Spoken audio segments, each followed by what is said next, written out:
So we decided to create a family tradition. With Selena being 8 months old now, we wanted to start something special that could be her own childhood tradition.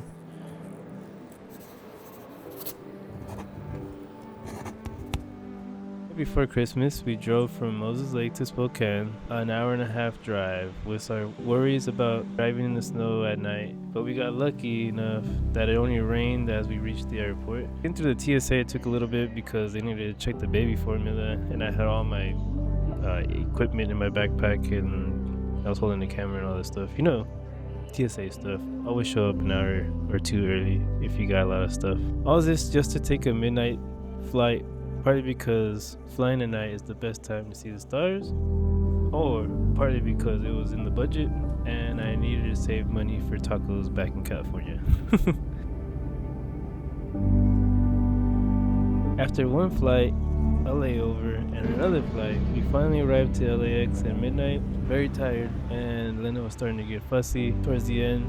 And let me tell you, bring an extra bottle and a diaper, you'll thank me later.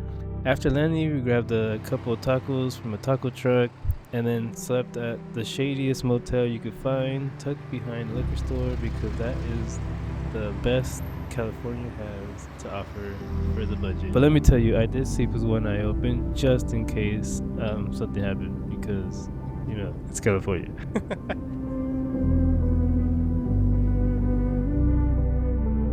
Why did we take this long trip during the holidays? So we weren't planning to go back to our hometown yet. Jasmine's sister wanted to see Elena and give her the experience of a family tradition of spending time with family and friends during the Christmas and New Year's festivities.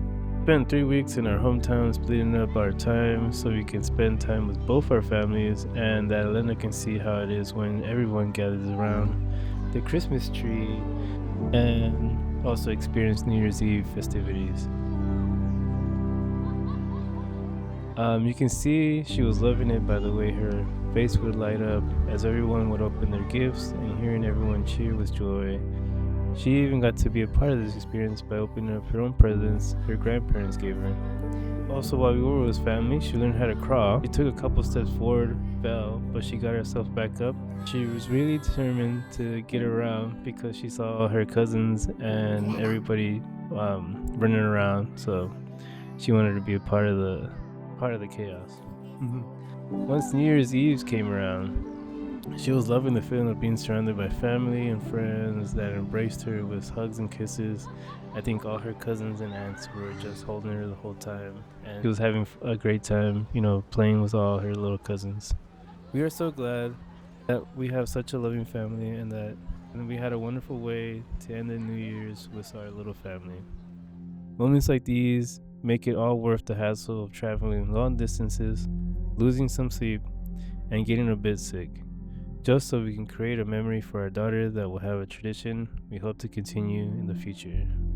And if you're thinking about creating traditions with your little family, I say go for it. It doesn't have to be anything wild. Just spending time with your family is good enough.